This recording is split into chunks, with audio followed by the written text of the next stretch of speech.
Bueno, hola a todos. Estamos acá muy contentas para presentar y platicar un poco sobre el libro de Mana Muscarcelisla, La ruptura no será televisada. Dadas las circunstancias, tuvimos que cancelar nuestra presentación presencial, pero estamos acá para hacer exactamente lo mismo que haríamos allá. Y a mí me gustaría que nos cuentes un poco, Mana, cómo fue, antes que otra cosa, el proceso de escritura de este libro. ¿Cómo te lo planteaste? Es decir, ¿pensaste en hacer un libro completo? ¿Hiciste primero un poema y después los uniste? ¿Qué fue lo que pasó? Bueno, me da un poco de gracia porque siento que vos estuviste como súper metida en el proceso de escritura, o nació un poco cuando vos estabas en mi casa, y creo que también un poco me reenamoré de la poesía un poco a través de tu... me salen todas palabras horribles como amor o a través de tu mirada y de tu entusiasmo y de empezar a leernos poesía así cotidianamente, porque yo la estaba viviendo en casa, entonces nos empezamos a leer y a compartir mucha poesía, y yo empecé a escribir más. Si bien hay un montón, bueno, no sé si un montón, pero muchos poemas que son más viejos. Creo que el primero es de 2011, 2012. La gran mayoría fueron escritos en esa época, que habrá sido hace 2 años. 2019. Puede ser, 2019, 2018, bueno, no importa. Y sí, se me ocurrió hacer un fanzine, que era un fanzine un poco más objeto, o como pieza más porque además visual. El fanzine en la portada tiene un jueguito en el que puedes ir cambiando las palabras. Y bueno, hice ese fanzine con una amiga que es diseñadora, y después me quedó como, no sé, como que creo que me pasa siempre que empiezo como la idea de lo que sería como un libro, o en este caso, no sé, un fanzine o una obra, y nunca la termino. Y entonces después, por más de que el fanzine estaba hecho, seguí pensando en rescatar cosas que me parecían que hablaban en la misma clave. Y después, uno de los últimos poemas lo escribí para una obra que estamos haciendo con Swing Queer, que también habla de la ruptura. Bueno, yo venía mucho con la idea de ruptura, de romper, de desarmar, y con los distintos significados que tiene la palabra o que puede tener. Y entonces eso fue una instalación sonora de la obra, y después pasó a formar parte del poemario, que es el libro que tenemos hoy. Y creo que antes de continuar, estaría bueno que habláramos un poco de qué va el libro, digamos. Para ti, ¿de qué se trata La ruptura no será televisada? Está la idea de romperse, pero mucho más allá de eso, o sea, hay una ruptura en sentido amplio, ruptura de los códigos amorosos, ruptura de relaciones amorosas, pero también hay como una especie de ruptura de la persona, digamos, ¿no? Entonces, igual estaría bueno que una especie de comentario sobre de qué va La ruptura no será televisada. Bueno, justo el otro día en una de las presentaciones decía que a mí siempre me pareció que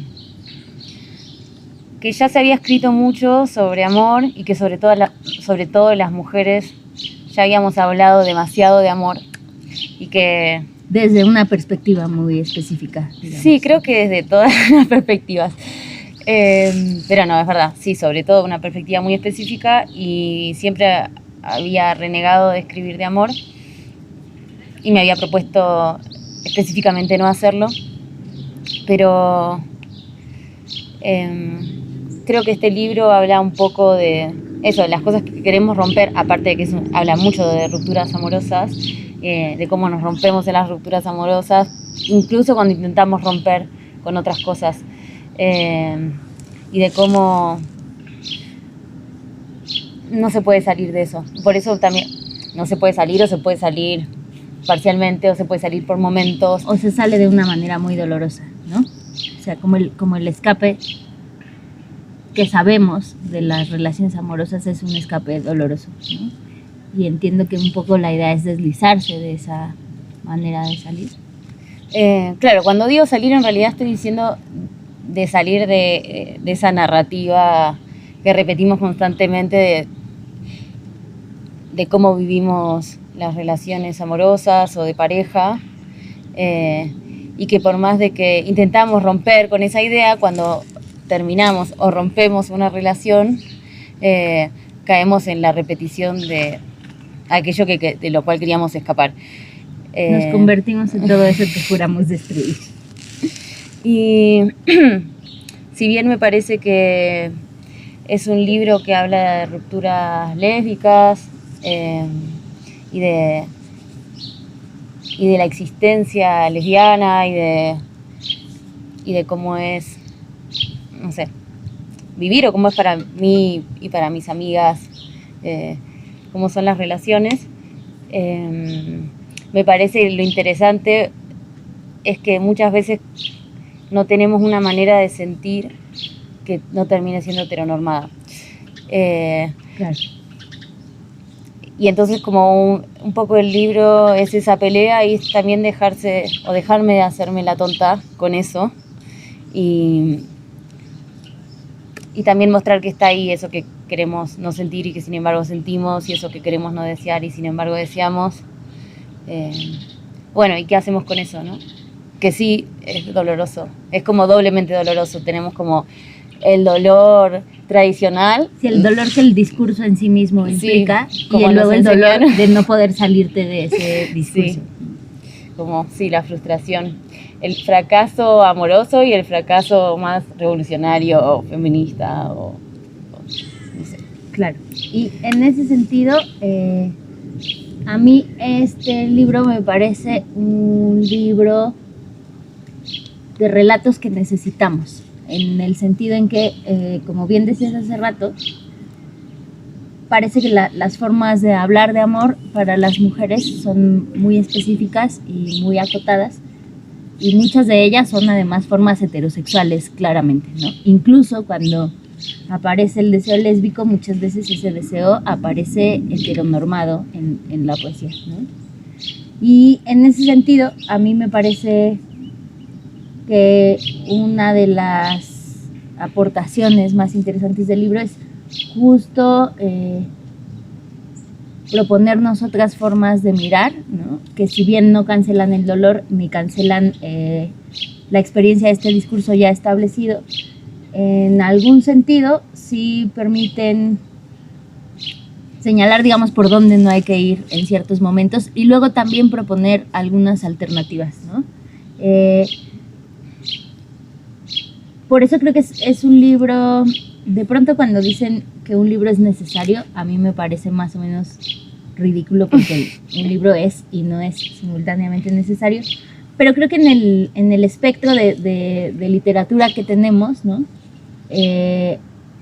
Específicamente en México, que es el contexto en el que estamos publicando este libro, sí creo que hay como un déficit de literatura lesbiana, ¿no? De literatura que nos permita pensarnos más allá de esos códigos, en algún sentido normalizantes, ¿no? Creo que este libro es muy interesante justo por eso, porque intenta deslizarse de no solo de la heteronorma, sino de la lesbonorma también, ¿no? El gran cliché de las lesbianas, y de las formas de enamorarse y de las formas de vincularse que tienen que ver como con una pareja hiper cerrada, y de las lesbianas que se quieren ir a vivir juntas a las 2 semanas, ¿no? Que ese es el gran cliché, y me parece que justo lo que haces acá es deslizarte de todo eso, ¿no? Por un lado, me parece que hay otro gran acierto en que esa forma específica lésbica estereotipada de amar ni siquiera aparece, o sea, no aparece ni mencionada.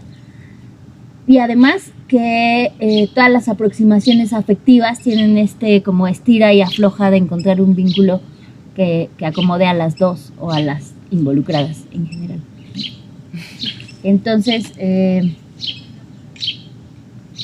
sí que creería que el asunto acá también me gustaría que platiquemos un poco del tema formal, ¿no? Hay textos que son más bien extensos y luego otros muy breves que me parece que van dando un ritmo a la experiencia amorosa como de mayor densidad y luego, o sea, de densidad que se contrae, digamos, y luego una cosa mucho más relajada, o sea, una velocidad del vínculo que me parece formalmente se resuelve. ¿Te hace sentido esto? No te hace sentido. No sé si con el texto, pero el otro día estaba charlando con alguien en cómo era el tiempo lésbico, ¿no? Si era cuántos años en tiempo lésbico, ¿no? O claro, sí. Y si pasaba rápido o pasaba más lento. Y yo creo que pasa rápido y lento al mismo tiempo. Pero sí creo que un poco el criterio también de los versos era en cómo están repartidos en el espacio del libro, es un poco detenerse, ¿no? En algunos momentos y en otros meterse en esa vorágine. Claro, como entrar y salir, digamos, ¿no? De una experiencia o de unas experiencias amorosas, que también eso me resulta interesante. Hay una parte en la que hablas de lo, digamos, una especie de genericidad, ¿no? O sea, hablar de una ruptura amorosa es al mismo tiempo hablar de todas las rupturas amorosas, en tanto el código que conocemos implica romperte de la misma manera. Más allá del dolor personal que te lleva a querer escribir un libro cuando rompes con alguien, ¿qué hay para seguir indagando en ese tema? Sí, creo que el verso que decís es ese que dice: estos poemas podrían ser poemas de cualquier ruptura, o estos podrían ser poemas de cualquier ruptura, su orden es aleatorio aunque duela, y un poco tiene que ver con lo que te había dicho hace un ratito. Y específicamente creo que lo que duele en ese sentido es que ni siquiera es original. Claro. O ni siquiera es el dolor que una siente es tan especial. Sí, claro, es algo que le pasó a todas en algún momento, digamos. Sí, y no desgraciadamente por no poder ser originales, sino porque queremos ser distintas a todas, o a todos, o a todes, sino porque sí, efectivamente estamos tratando de hacer otra cosa distinta y sin embargo es repetir una y otra vez lo mismo con sus variaciones. Bueno, y un poco el desafío también es, creo, encontrar la diferencia en la repetición, y creo que en ese sentido cobra sentido la escritura, o de pensar o escribir, reflexionar acerca de lo que nos pasa y tratar ahí de encontrar las fisuras o eso que podemos hacer de distinto, eso, el esfuerzo me parece que también está en el libro de pensarse distintas o de querer a la otra distinta, incluso cuando ya se terminó la relación o el vínculo se transformó en otra cosa. Y también una cosa de asumir la falla como parte necesaria del proceso, ¿no? El asunto de que por muy doloroso que resulte el error, no es algo que se tenga que desechar, digamos, sino como integrar en la posibilidad, ¿no? Sí, es que si no caemos en cierto mandato de felicidad. Sí. Y de alguna forma para mí hay que abrazar el fracaso, un poco como dice Halberstam, porque está bien fracasar en el amor, y me parece que está bien fracasar en la pareja, porque la pareja no está buena, creo yo, ¿no? La institución pareja. Y a veces me pregunto si insistir en transformarla, insistir en que sea algo distinto, pero sigue haciendo eso. Insistir en que, no sé, en crear nuevas maneras, pero de alguna forma, eso, no sé. Que sí, se siga pareciendo tanto a todo. Insistir en lo mismo al final, ¿no? No sé, quizás fracasar esté bien, porque quizás no estemos errando en lo que en lo que nos esforzamos tanto porque salga bien. Yo creo que no hay manera y está bien. Lo que podemos hacer es reconciliarnos con la idea de que lo vamos a desear y de que muchas veces lo vamos a hacer y de que también si sale mal hay algo ahí. Hay algo ahí interesante. A mí, bueno, estuve pensando mucho y cambié mucho también en las formas en que pienso la ruptura. Hoy estoy pensando nada más como, bueno, en algo que tiene su potencia justamente porque la pareja me parece que no es una institución que me parezca interesante, ni que crea yo que hoy se me ocurran muchas imágenes o maneras de que sea potente, realmente distinta o interesante políticamente en un sentido de modo de vida. Claro, y en ese tono me gustaría que pensemos entonces, ya nos dijiste cómo funciona, digamos, la dinámica de pareja, pero entonces, ¿qué propones en este libro que se pone en el sitio de esa dinámica de pareja? O sea, pienso en dónde está el potencial político de los afectos que no son los afectos amorosos, digamos. Bueno, me pregunto si se ve tanto en el libro. Me resulta difícil hacer el ejercicio de pensar en lo que está escrito y no en lo que pienso. Así que voy a responder más en lo que pienso, y yo pienso que esa potencia se encuentra en la amistad, en la multiplicidad de afectos que permite la amistad, en la variedad o en la gama también de intensidades que permite la amistad, que justamente son muy distintas a lo de la pareja, y me parece que hace que sobreviva más, que sea más posible, que se le exija menos a una sola persona, que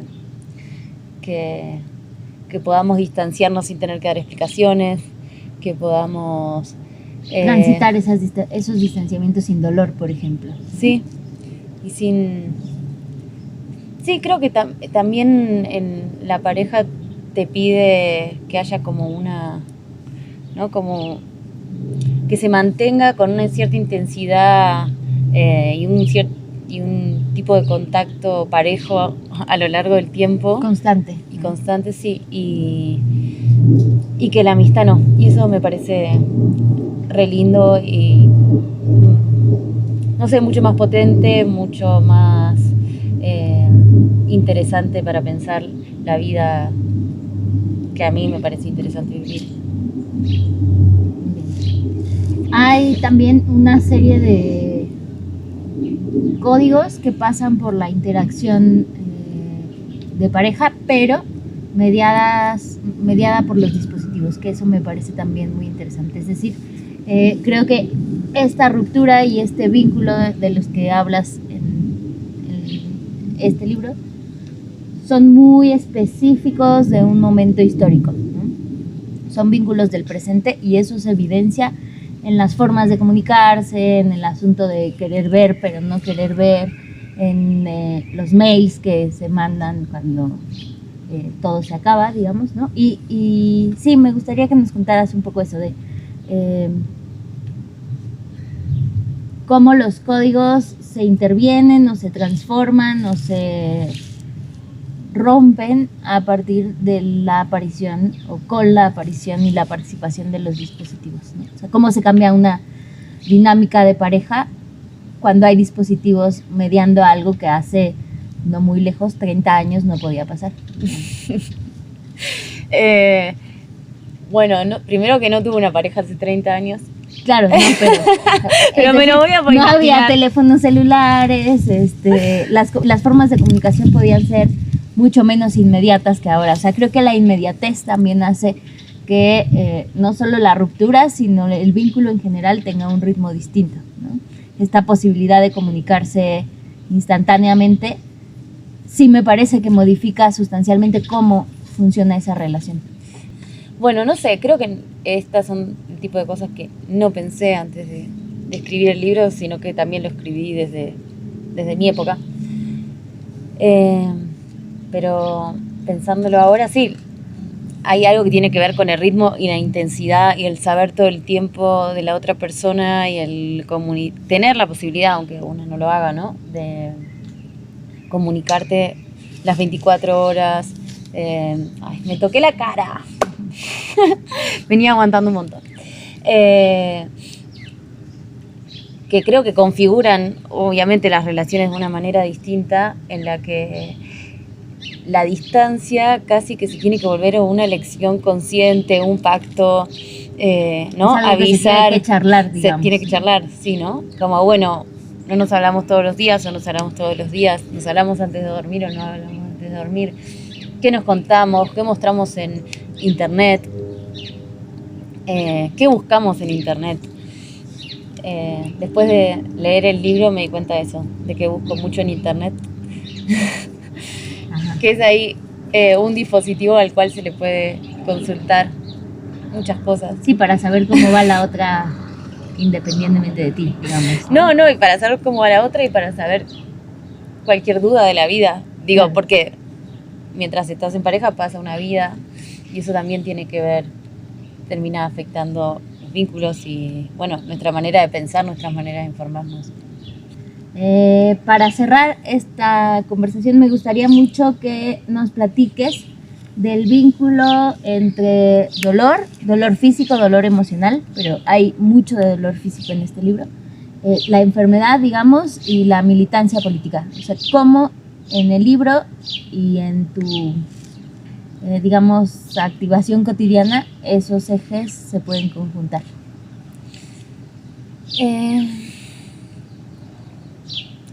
Me parece a mí que aparece mucho del cuerpo y del dolor físico y en este libro en particular, porque creo que en la enfermedad o cuando una persona... Que la enfermedad es un momento donde necesitamos activamente de lesotres. Claro. Y donde las tareas de cuidado, en general ya en la adultez, en general están destinadas o se espera que las cumpla una pareja, y las personas sin pareja tienen que rebuscárselas o estar más solas. Entonces me parece que es un momento en el que se pone de manifiesto muy así, no sé, muy descarnadamente cómo está organizada afectivamente la sociedad y cómo necesitas de las otras personas, necesitas que a veces que te lleven a una guardia, necesitas que te hagan la comida, necesitas que te digan que no te ves bien, que necesitas, no sé, ir a la médica. Bueno, y eso, estamos tan acostumbradas a esperar esas cosas de determinado tipo de vínculo, no solamente una, ¿no? Que se lo puede preguntar y puede tratar de hacer algo distinto, sino que también quienes nos rodean, nuestras amigas, también en general tienen la idea de que de esas cosas te va a ayudar tu pareja. Y entonces una puede cambiar o puede pensar al respecto, pero la sociedad no cambia así como Claro. así porque una se le ocurra. Y me parece que esas son las cosas que se conjuga ahí el dolor también de la pérdida amorosa y romántica y todo, pero también el dolor de entrar en este mundo marginal que es el de estar sin pareja, que es claramente un mundo desprivilegiado desde el Estado y el matrimonio y las posibilidades hasta por la aceptación social, incluso en el ser lesbianas, ¿no? Decir, bueno, está bien, sos lesbiana, pero tenés pareja, sos una lesbiana bien. Socialmente aceptada. No sos una lesbiana promiscua, no le vas a robar la pareja a nadie, no vas a andar, no sé, haciendo desastres sexuales por ahí, ¿no? Y me parece que eso, salirse de ese lugar privilegiado de la pareja, también te encuentra con ese mundo un poco más hostil, y que justo con la enfermedad me parece que se pone así como todo muy en evidencia. Muy en evidencia. Sí. Y sin embargo es ese momento el que también te permite digamos, trabajar en reforzar ese tipo de vínculos, ¿no? O sea, creo que es esa vulnerabilidad y la conciencia de esa vulnerabilidad común la que puede generar una unión y una solidaridad que sucede solo en esos momentos, digamos. Es ahí donde se potencia y donde, si un poco a lo que me refiero es a que el vínculo amistoso, por mucho que es un vínculo que existe para todas y para todos, hay un momento en el que se convierte en algo que refuerzas constantemente, ¿no? Y que ese refuerzo es muy evidente en el momento del dolor. Sí, pero creo igual que es un bajón que pase de esa manera, claro, ¿no? Que se refuerzan los vínculos amorosos en la ruptura. ¿Por qué se tienen que reforzar? Y porque estuvieron descuidados en la pareja. Sí, claro. Y eso es... sí, eso prueba la tesis de la que vienes hablando. Claro, eso es un bajón. Y está bueno reparar en eso y tratar de hacer algo distinto, ¿no? Claro.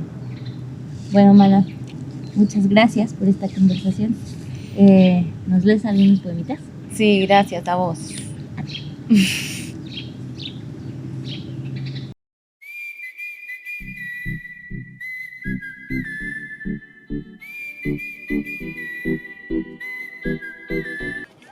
corazón, ya no creo en el amor, ahora por ti soy peor.